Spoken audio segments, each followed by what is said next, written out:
Selamat malam dan jumpa lagi dengan Pak Git. Pada satu konten pada saat itu Pak Git membahas tentang Khalid Basalamah yang berurusan dengan atau mempermasalahkan hijab ya.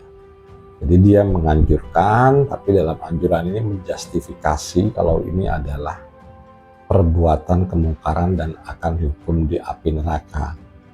Tapi Pak Git menyatakan kalau hal ini adalah sebuah tafsir ya. Karena pernyataan dari Muhammad bin Salman pada membuat keputusan hijab itu tidak wajib lagi di Arab Saudi, itu yang dikemukakan Muhammad bin Salman. Yang artinya dia tidak merubah ajaran agama, tapi dia merubah tafsir-tafsir agama. Dan ini ada satu komen yang lucu yang mau Pak Git bahas ya. Komen dari Winda Agustina 8742. Kalau lihat YouTube orang yang pernah mati suri ngeri, sampai kepala kulit sampai dikelupas kulit kepalanya, sampean siapa berani ngomong kayak gitu?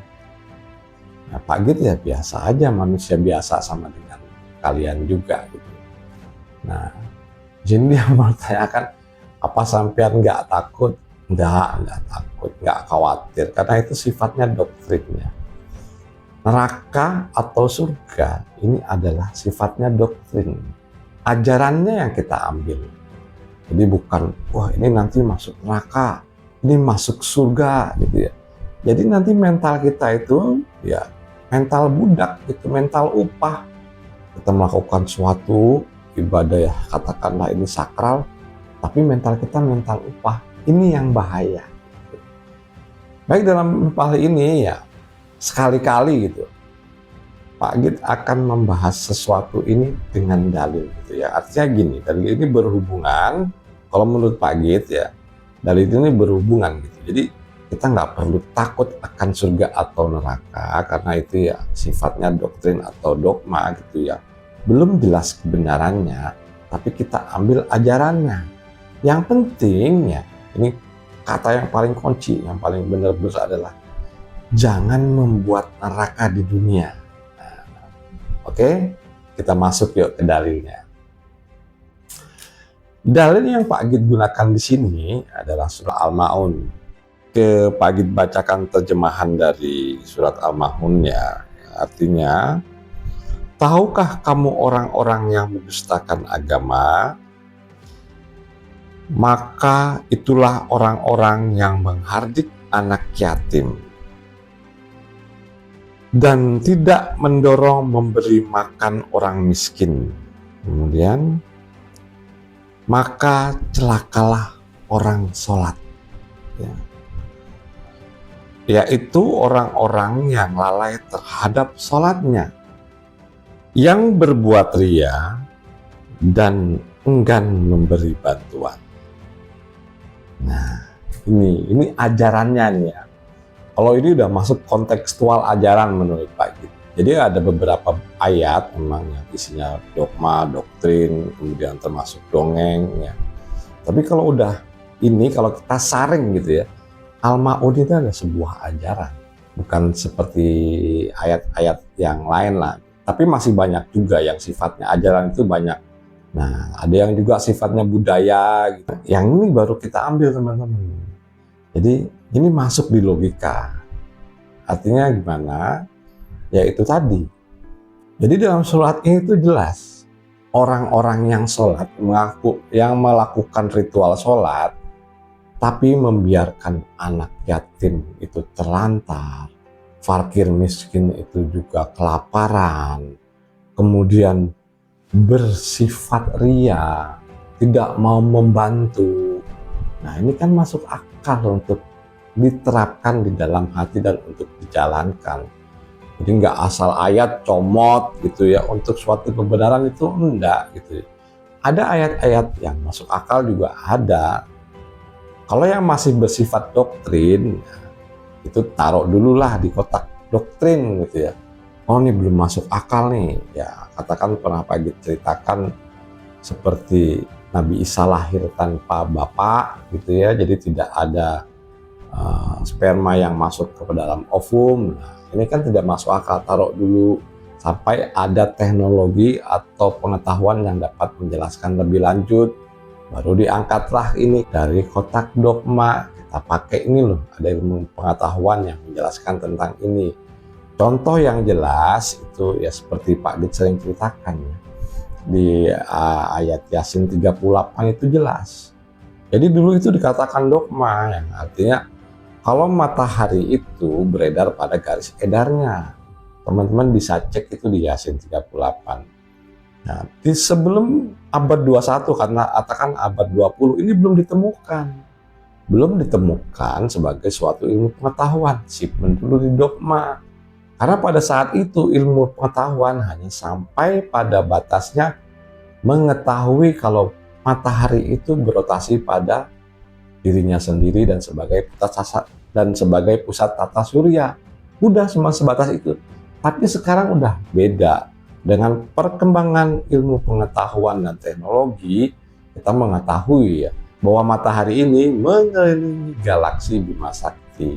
Yang satu kali putaran Bima Sakti ini membutuhkan waktu sekitar 320 juta tahun.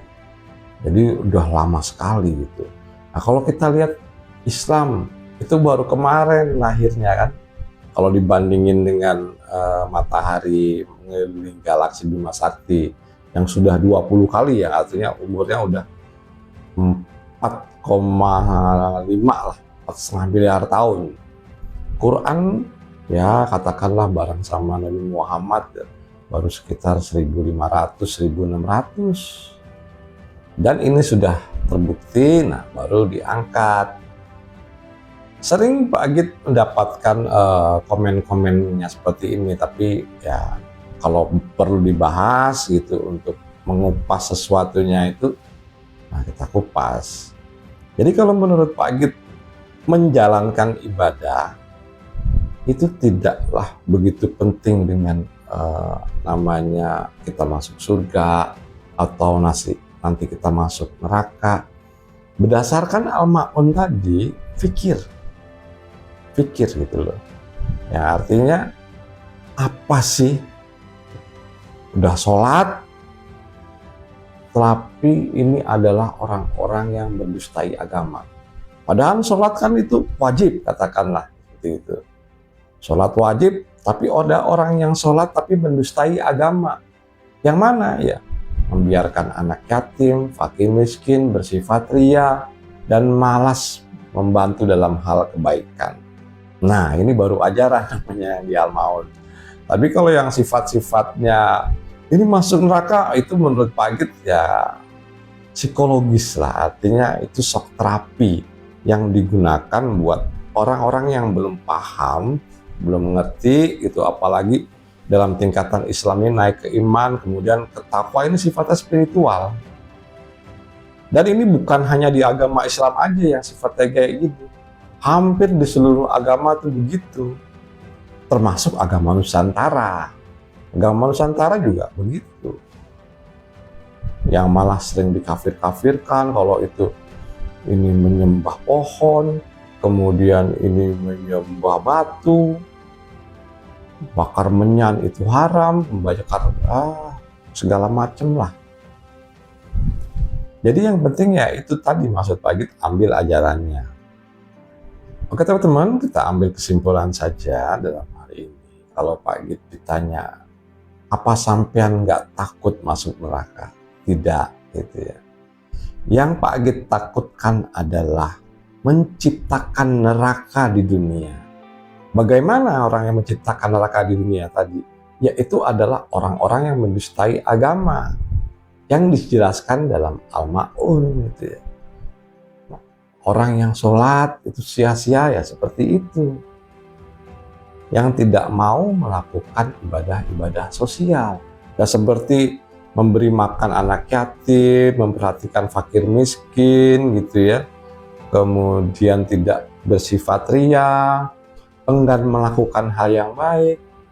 Ini kan titik-titik kelemahan manusia dalam melaksanakan ibadah sosial.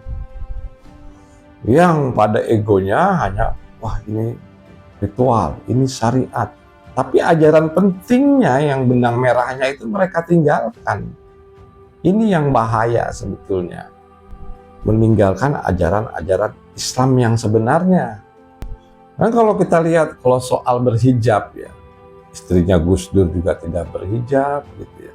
Kemudian anaknya Quraisy Shihab, seorang ulama yang alim. Quraisy Shihab ini menurut Pak Git adalah dalam tanda kutip ulama yang alim, yang kelasnya bukan kaleng-kaleng. Kalau kita lihat gaya ceramah yang diajarkan oleh Quraisy Shihab, kemudian Buya Sakur, nah ini baru sekelas nih. Jadi memang perlu pemikiran dalam melihat kutipan ayat-ayat yang ada di Qur'annya. Ini harus dipikirkan, ini logis nggak gitu. Bahkan seorang raja di Arab Saudi yang tentunya dalam memutuskan hal ini dia membutuhkan pendapat ulama-ulama di Saudi. Pikirannya begitu. Yang artinya saya tidak merubah ajarannya, tapi yang saya rubah adalah tafsirnya. Pesan Pak Git, beragamalah dengan logika. Oke teman-teman, menurut Pak Git ini cukup sekian dan terima kasih.